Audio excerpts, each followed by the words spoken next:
There it is right there. And now we got sound, and we are live. They missed the intro music, but that's okay. Hakuna Matata for where we're at. So we got good sound now, and I think everybody can probably hear us just peachy. All right, so tonight we're going to continue on from our break earlier. Rabbi, how have you been? All right, Baruch Hashem. Yeah, man. It was pretty nice, although the weather now is like changing very quickly back and forth, so I got a little bit of cold. It's going to be hard for me to talk. Gotcha. So if I feel I can't do any further, we'll stop and just continue. Okay. In 2 weeks. Fair enough.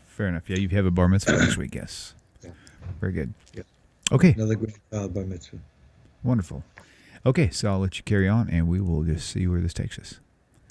Okay, this week we are starting on a new series in debunking the missionaries, number 23, I think as it was. We're going to be dealing with issues regarding the historical Jesus.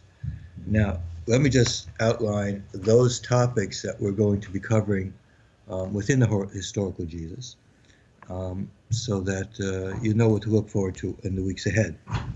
The first thing we're going to do is probably the most important, is Christians claim that Jesus' life is the most documented thing there is. I've seen that claim before, more documented other things. So what we want to do is we're going to first deal with evidence for Jesus outside of the New Testament. How much evidence is there really outside of the New Testament for Jesus' life? That he lived it all, that he was a real person even. Did Jesus exist, for example? Okay. Then we're going to change our direction. Now, until now, we've been dealing with the New Testament and the canon, and we pointed out a number of issues and problems dealing with it, as books, as the reliability, for example. Now, excuse me for drinking. I have a very bad, my throat gets dry and I'll start coughing. Horrible. We're going to turn to what the Gospels tells us about Jesus. Remember we talked about how we do know that, in fact, the Gospels were not written by eyewitnesses. They were written over a period of time. And even when they're written, we know that there was actually doctoring and tampering going on, to at least some extent that we know, at least afterwards. And we talked about how beforehand there was probably some doctrine going on. So we're going to second put that aside, those particular doubts we have about the New Testament as an historical document, and look at what the New Testament actually tells us about Jesus. What kind of person was he really? What does the New Testament tell us? What's the real facts as opposed to what the claims are made? And what does Jesus really, when you examine him, many times will be quoted to me from missionaries that certain scholars or Jewish scholars, whatever, say Jesus was the most Jewish of people there was. So we're going to examine that, whether that was true. So that's the second part we're going to do. The third part is we're going to deal with the New Testament as historical documents. That takes two things. Number one is the New Testament historically accurate in the sense that there are some events that we have clear understanding and we can clearly see from outside the New Testament. So though the events correspond, do they make sense? Are some of the stories right? For example, there's a story about a census that occurred, a story about where Jesus was born, where his family was from, a lot of things. And do these really make sense? Do these fit historically? Are there other things within it which give us some doubts as to whether the New Testament is historical at all?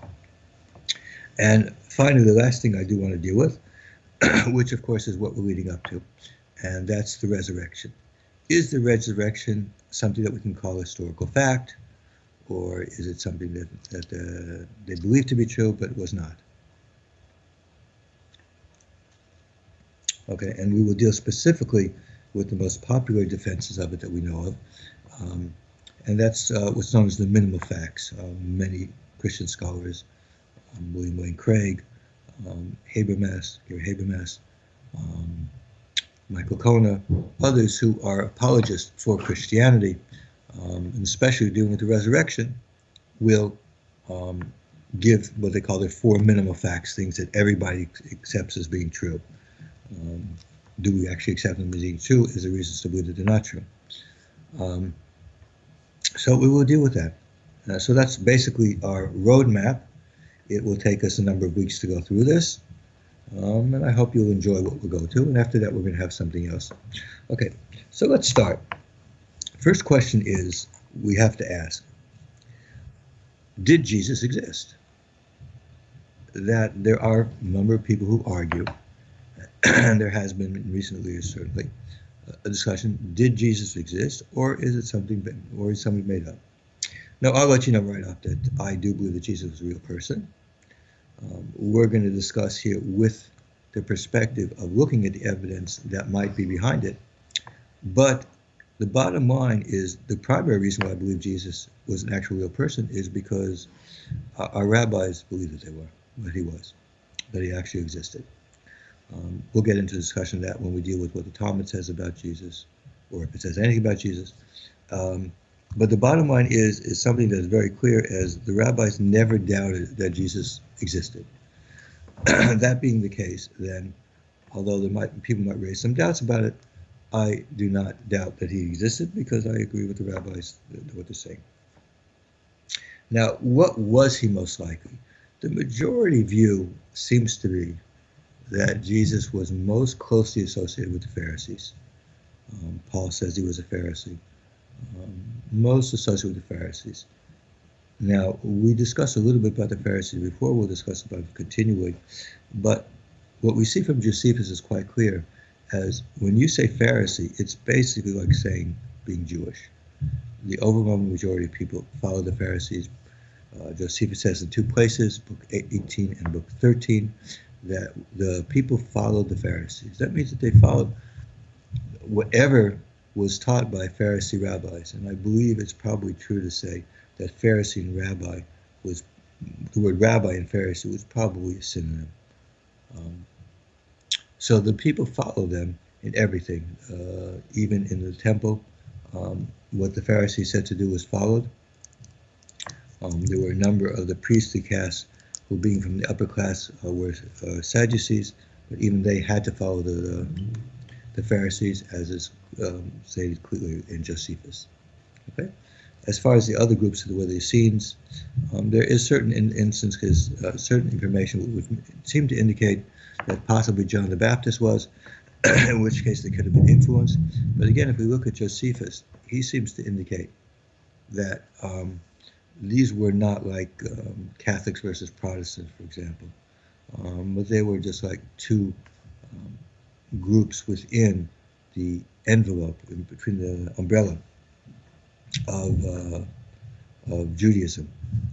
We see that Josephus himself, who was definitely raised a Pharisee, as he claims.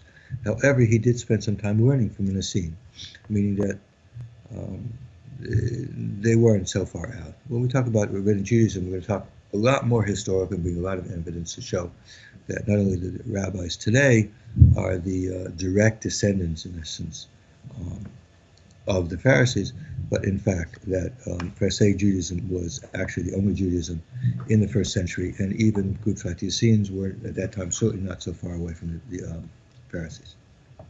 Okay, so that's the first thing. Second thing, what did he believe about himself? I think the evidence is relatively strong. We're going to discuss about some of that. That he believed that he was the Messiah, and that actually the revelation of the Messiah, that the Messiah was imminent. Bart Ehrman refers to him as being an apocalypticist, but that's just a fancy word for somebody who says that they believe the Messiah is coming, and actually he's coming right now, as opposed to he might be coming tomorrow or the next day. That does not mean that he's not like Pharisees. It's just within the Pharisee group there were people who believed a stronger coming of, the Messiah would be coming earlier rather than later. We see a similar type of thing is where Josephus talks about the Zealots. Zealots were religious nationalists, but he says quite clearly that they were actually part of the Pharisees. The Gemara, the Talmud also indicates that's the same case also. But they just had a certain belief, they had a strong nationalistic belief. It may be that he considered those, messianic type people who believed in the coming, the Mashiach quickly, probably in the same category. So in that sense, we would say that Jesus and his followers were people who believed that the Messianic time was coming imminently, and it's pretty strong to believe that he was actually the person who was going to be in that generation the Messiah. And if you're familiar with Josephus at all, you know that in Josephus's time there were a number of people who claimed to be the Messiah, which was quite dangerous because the punishment of doing that, the Romans found out, was basically crucifixion and death. Oh, not surprising, is it? Okay, let's go on from here.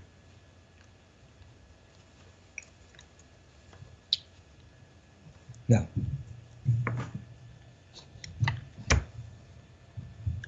what I'd like to do is discuss a little bit about history, how we're going to examine it. Now, there's a lot of scholars that write about it, but I'm going to use basically the format of Mike Licona, who is a Christian apologist. He does somewhat differ from others, but obviously he's a Christian apologist, so I'll try and play by his rules, or at least somewhat, because there are certain things I do disagree with him. Now, the first thing is I want to go back to and discuss the New Testament documents. Now, according to Michael Cohen, it's very important to recognize what the New Testament documents were.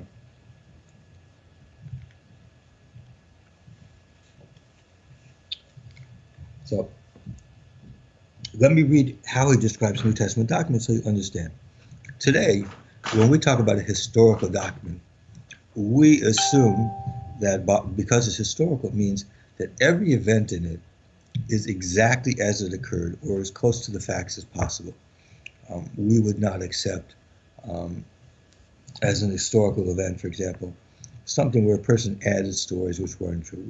Historians try to know what actually happened and other things. So what he says here is like this. Essentially, the New Testament documents, and we covered some of this earlier, but I just want to repeat it in this place because this is where it belongs. The New Testament documents themselves were not written like modern-day histories. They didn't do research like we did. Somebody's writing about World War I. He would do research, go to archives, go to different places, get things together, and write out World War II or whatever, Vietnam War, history of France. He'd go and try and get first-hand knowledge.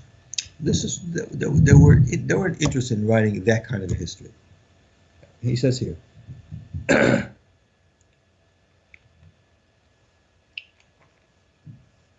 is somewhat of a consensus among contemporary scholars that the Gospels belong to the genre of Greco-Roman biography.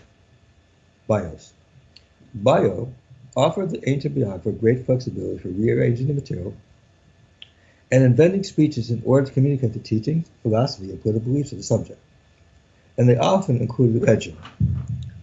And there's many famous instances of this. For example, many people believe the story in Plato, in his Apology, and the other books dealing with the death of Socrates, that he probably added some things of his own there, even though he might have been there. Others, famous things, of course, Thucydides, where he admits that many of the speeches weren't exactly the way he was. He said it there, but they were like basically the main gist of what it is. Okay? Because bias was a flexible genre, it's often difficult to determine where history ends and legend begins. And this is important to understand. An admission that when it comes to New Testament, we're not sure where one stops and the other starts. Where is it history and where is fact? Now, in the next page, which we mentioned before, we talked about the idea of eyewitnesses. And many times people say, well, if somebody was an eyewitness, that's certainly clear that he knows what happened. But as Licona here points out again, even if the gospel writers were eyewitnesses, which we've discussed before is certainly not the case, even if they were, that would not ensure that what they're relating actually corresponded exactly to what happened.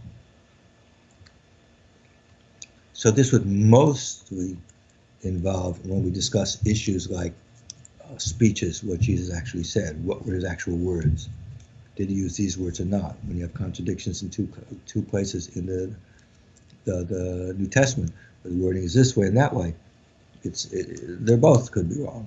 In fact, they're both trying to bring out what Jesus said, but they don't know what they don't have exactly. It's approximate. Now, he says with regards to eyewitness, he notices one thing, that he brings a particular instance here, which is interesting. He brings the instance of the Titanic going down as to whether it broke in half beforehand or after it sank. And some people were there saw it one way, some people were the other. And the facts were different. So, the bottom line here, and I don't think he says anything more. One more thing that he says here, which I want to read again. This is from Michael Cohen. This is not my own. I'm not saying this. Michael Cohen is a well-known apologist. You can look up his name. He is not somebody who does not believe in the New Testament or doesn't believe in Jesus and stuff like that. This is somebody who's considered one of the top ones. He says thus, literary devices such as invented speeches and encomium are common traits of ancient Bible. Thus, in some instances, those who complain of contradictions and inventions in the Gospels are guilty of judging them in terms of photographic accuracy, when this may not have been the intent of the author. What he's trying to say is this, like I said before. If there's a contradiction between one wording what Jesus said and the other wording Jesus said, he would not consider a problem. Why? Because most likely the author himself writing it down was not writing down what Jesus said anyways. He was saying approximately what he said, what he thought he said, what's close to what he said, but it's not really the actual words that he said. Now,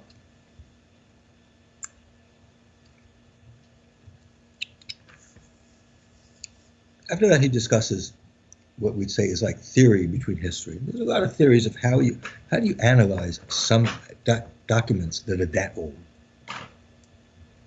Take Thucydides' History of the Peloponnesian Wars, or Herodotus.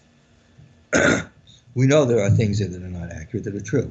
So how do we know what we believe? How do we decide how much we're going to believe, what we're going to believe?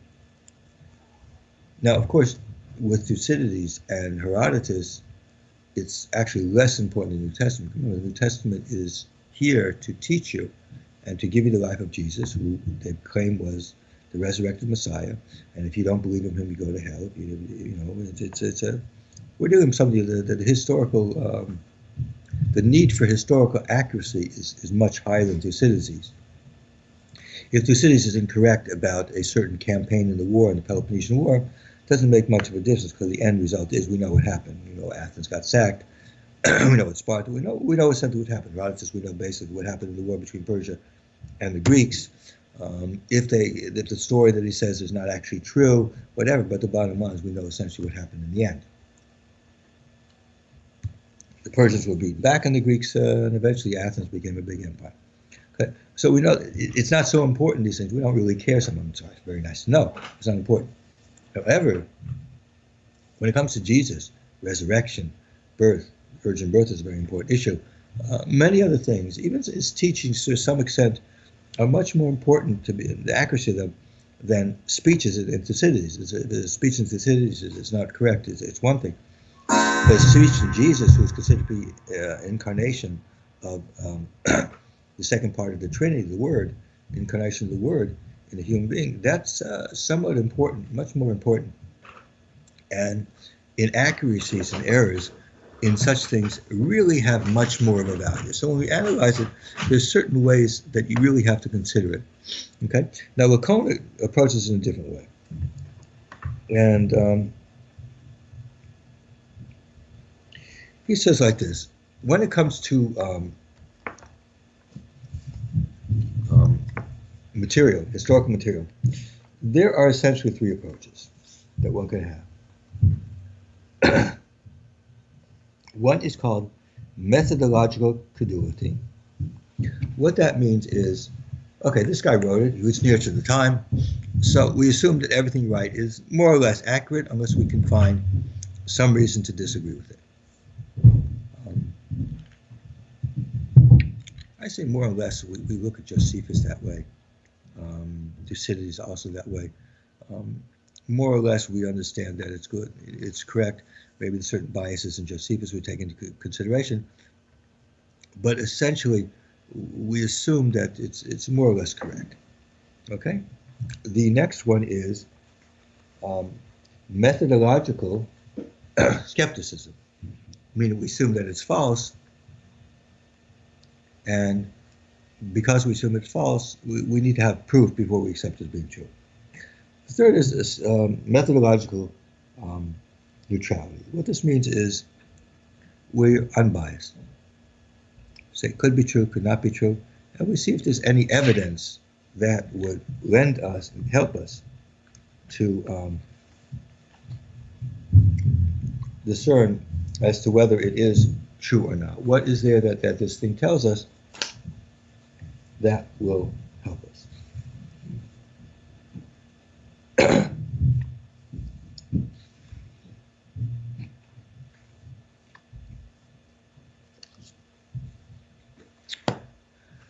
Now, in general, what he seems to be following is a method more of neutrality, and we'll get into that a little bit later, but I disagree with all three of these, actually.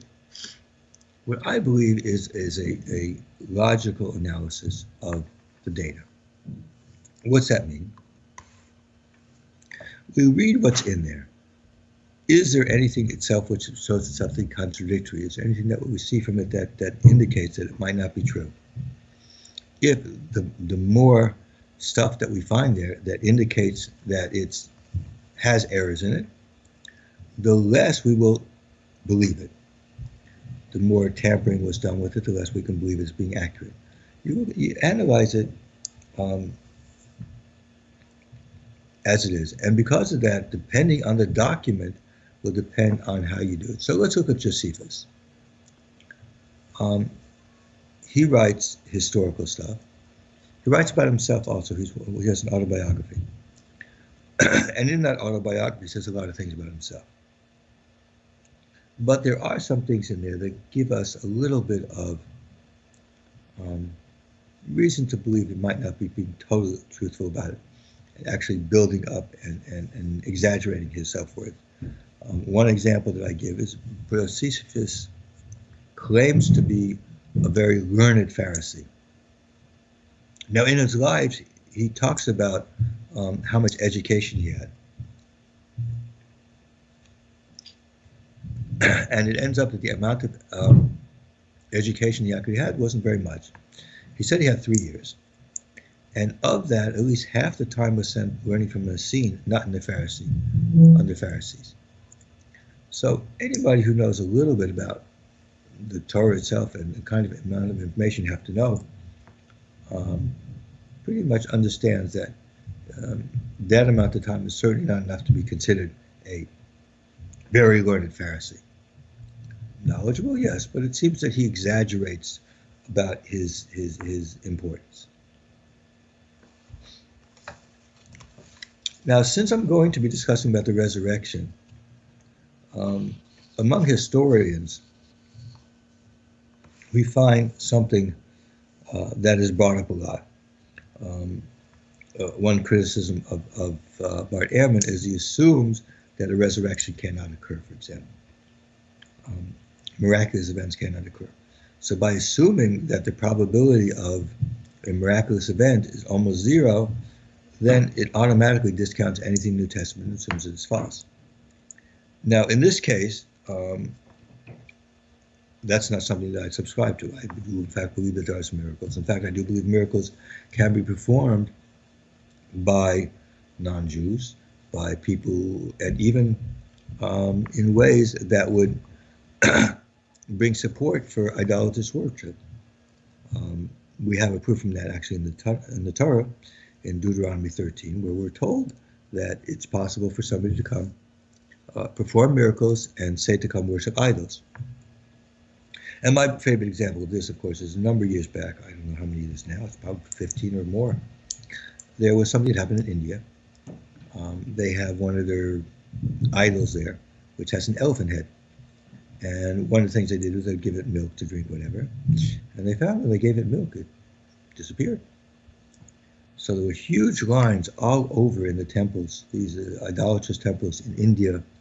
I mean, London also had no places, where people would take a teaspoon of milk and pour it into the idol, and it would disappear. There wasn't a pot of land, it would just disappear. Many scientists tried to give all kinds of, but the truth of the matter is none of the answers make sense. I mean, you have that many people giving, putting there. There's only so much that can stick to the whatever it's made of from the iodine to make it up. Never been in an idolatrous place to know. There should be a whole bunch of water on the floor, milk on the floor from it, but it apparently never was. And interesting enough, when they would interview people coming out, you'd hear them that they would have a great deal of strengthening in their faith from that. That's what Deuteronomy 13 warned us against. So I believe that such things are possible of happening, and in essence, that doesn't mean anything. It doesn't prove anything, but it does mean that I will not discount the possibility of there being a miracle. I will not discount the resurrection. In fact, we know in the Tanakh there are a number of resurrections in the Tanakh. We should do resurrections. We do resurrections. We know that such things happen. Okay. Now, before I go into the historical information about Jesus that we find outside the New Testament, I do want to review some things I said before that relate to this. As we pointed out before, Lakota points out that there are problems with eyewitness testimony. And as we learned before when we were talking about the canon, that until the 2nd century, people actually preferred oral reports to written reports. So taking those two things into consideration and putting them together means that because the New Testament documents were written later, there is a possibility of there being a problem. Now, one of the things that you hear Christians talk about, what was written 10 years later, 15 years, Paul's letters were the earliest written. They were written 20 years after Jesus died. 20 years. So the assumption is 20 years is a long amount of time. It's very hard to get legendary information in 20 years. It's very hard for them. But we'd actually talked before about this instance, about how actual things can change in a very short amount of time. And if you remember, I'll just try and go very quickly. We talked about what's called failed prophecy syndrome. There's a book, When Prophecy Fails, which talked about people who had expected that a flying saucer would come and save humanity. It didn't come, but they didn't lose their faith, and that they became more evangelical after that. And there were a number of books written about that. Another book called Expecting Armageddon, which deals with the same issues with different groups, Jehovah's Witnesses, and that also when their prophecy failed, it didn't come about, they continued to in their belief. In fact, in many ways, it became even stronger. Jehovah's Witnesses shouldn't even be around because they prophesied that Jesus was supposed to come over 100 years ago, and yet they're still here because they revised what they believed. They changed what it is, and they changed what would come out of it. Now, this is important to understand. These things happen not after 40, 50 years. These happen very, very early. Okay? I brought two instances from Judaism where we actually see the same thing, where a prophecy failed and where it continued on redefining what was the whole purpose of their messianic character. The first was with Shabtai Tzvi. What happened with Shabtai Tzvi, as I said before, is he converted to Islam. And what happened is they developed a whole theology based around the Messiah having to become an apostate in order to perform certain kinds of things, Kabbalistic types of things. A total redefinition. And this didn't happen 50, 60 years later. It happened in the time while he was still alive. It was being proposed, and it didn't take very long to do. It doesn't take a long amount of time for a total redefinition of the meaning of the message to change, or for anything of the nature. Now, the same thing we talk about in Lubavitch with the late Lubavitch Rebbe. There were many people who believed he was Mashiach. And when he was alive,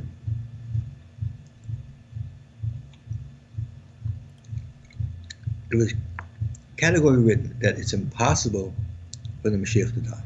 He could not die. Not possible. He would have to complete everything. This is the truth of the matter. This is the simple reading of the Maimonides, and this came as part of certain fundamental beliefs that in the Lubavitch they had that we had in other places. So, for example, the belief that in every generation, if we merit one person is of such a level, one person is of such a level that that person is worthy to be Mashiach. That was something that's not only in Lubavitch, it's a pretty accepted custom, a pretty accepted idea in Judaism. I also mentioned that one of the people who later becomes one of the biggest followers of Mashiach, they call them, wrote when the Lubavitch Rebbe was alive that it's simple that the Mashiach is not going to die. It would be total contradiction with what the Rambam said. And also following that, the Lubavitch Rebbe himself wrote that the Mashiach is going to be a soul in the body. And so all these things written when the Lubavitch Rebbe was alive clearly indicated that, if he was Mashiach, there were many people in Lubavitch believed in Mashiach. So if it had been the case that he was one who was worthy in the adoration of Mashiach, if he would die, then he would be. And somebody else would have to be. But what happened when he died? Within hours, there was a huge number of people in Crown Heights who believed he would immediately be resurrected, but they didn't die at all. In fact, it was reported that people were actually dancing and singing. Very difficult to understand. I mean, he's not the first Rebbe that died. Two of my Rebbes have already died, and so we didn't dance and sing. It's a person passes off the next world, even though they don't have a great reward in the world, and even though we still feel connected to our Rebbes, even if they leave, it's still they're not here anymore. They finished their job here, what they were supposed to be. But even within the first days, there were people, immediately there were people dancing and singing because it felt that he should immediately resurrected and be Mashiach. Within a short amount of time, they figured out how to deal with it.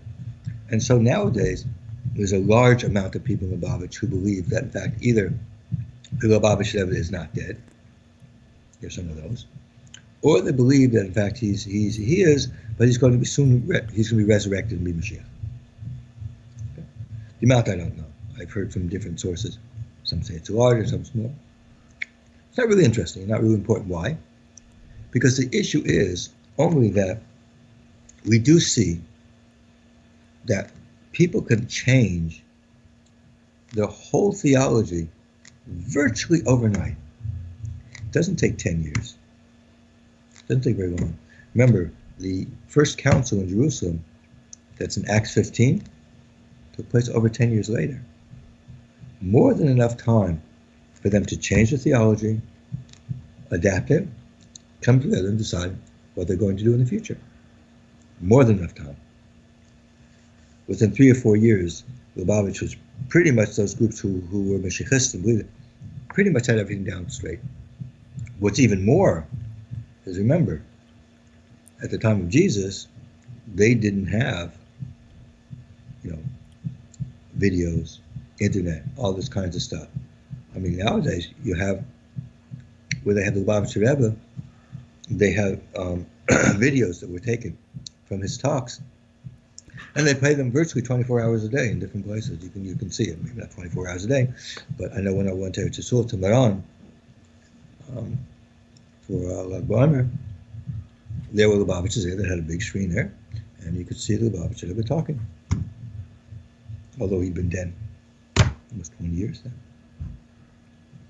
So even though we have been The funeral was actually videotaped. It was there. A lot of people were there. People who were alive were there. Still, there are people who believe he's still alive. And there's people who believe that he's, not buried in Queens. That in fact, in Queens, in the cemetery, the tomb is actually empty. There are many of those also. And there's others that believe he's just going to be resurrected. But the point of the matter is, when the Lubavitcher was alive, that was not ever the case. There are clearly things that were said by the Lubavitchers themselves. As soon as he died, they changed it. So this does affect our looking at the inyan of the idea of the historicity of the New Testament. Okay, there's one more issue I want to discuss before we get to dealing with those sources of Jesus outside the New Testament. And I'll leave it at that.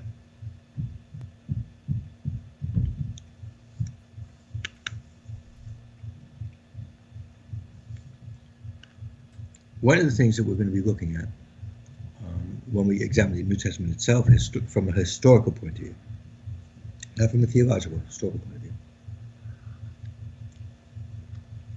is whether some of these contradictions we're going to have really have implications for our belief in the historical accuracy of the New Testament itself. Now remember, when we looked at the canon, one of the points that we looked at is how books were taken into it, what kind of implication that does. Does it imply that in fact the process was under divine guidance or not? We looked at the tampering that was done, those cases that we know for sure.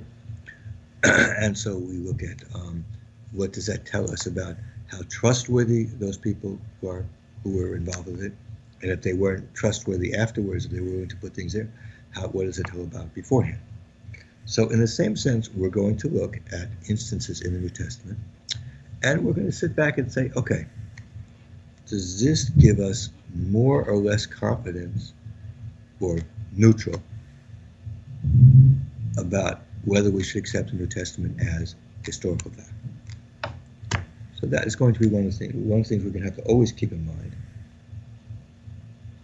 Now, getting back to Lacona, what I'd like to say is that although I mentioned that my view is, of course, that we have to use a logical analysis, if I was, from what we discussed until now, going to have to choose out a specific methodology, I would have to say that the information we have so far tells us we really have to start out with methodological skepticism.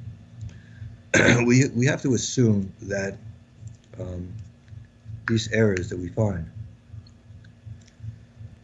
they're an indication that, in fact, the historical nature of that is suspect, and we really need to have some proof behind whether it's there.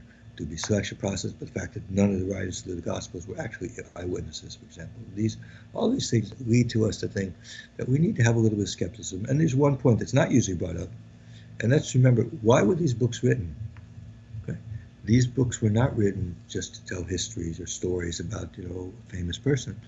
These books were written for a specific purpose. And that specific purpose was to tell other people about the life of Jesus, in order to convince them that Jesus was the person that they were telling these stories about, that the claim of these stories prove. Messiah, Son of God, whatever these stories were said to be for.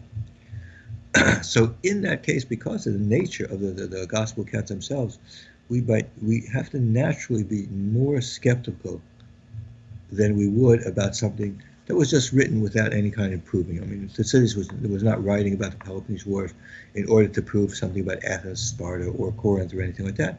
He was writing it in order to tell just history, what happened, and so that for later generations, people can learn from that and understand why these events took place. Okay, I think I'm going to stop now because I'm going to start coughing pretty much in a few minutes. Okay. If there's anybody has a question about the material I was talking about so far, I would very much go into it. All right, let me see if I can find. See if there's any. If Dan, you had a question, or if you want somebody who wants to call in. It's okay. Let's see. Let's see. Pull up my live streaming here. So, give me just a minute. I had it actually pulled up, but it closed out on me earlier. 1 second. Channel. There we go. All right. Move this down where I can actually see it. There we go. It's better.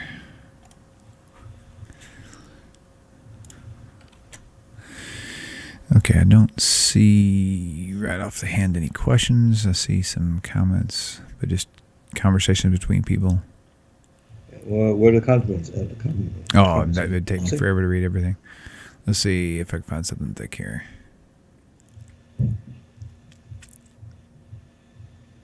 I don't see anything so far in the form of a question.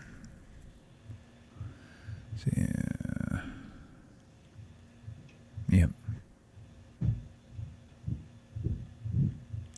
Yep. Okay, Paul Brewer, can Rabbi talk about dispensationalism? Okay, that's the first question.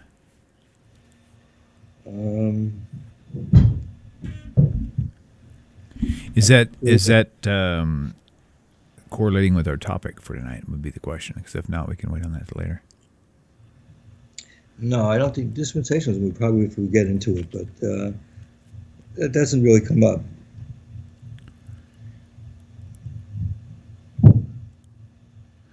Okay, gotcha. Okay, cool. Well, we can wrap it up then, and we'll and carry on. Pick up next week, same time. Actually, not next week. 2 weeks from now. Next week, you've got your bar mitzvah you have to deal with. Very good. Yep. Very good. All righty. Okay. Well, that sounds like a plan. All right, Rabbi. Well, thank you for your time. Okay. Bye-bye. You bet. Have a great night. You guys, we'll see you same time, same place, Hashem willing. Until then, Shavuot Tov. Take care, everybody. Bye-bye.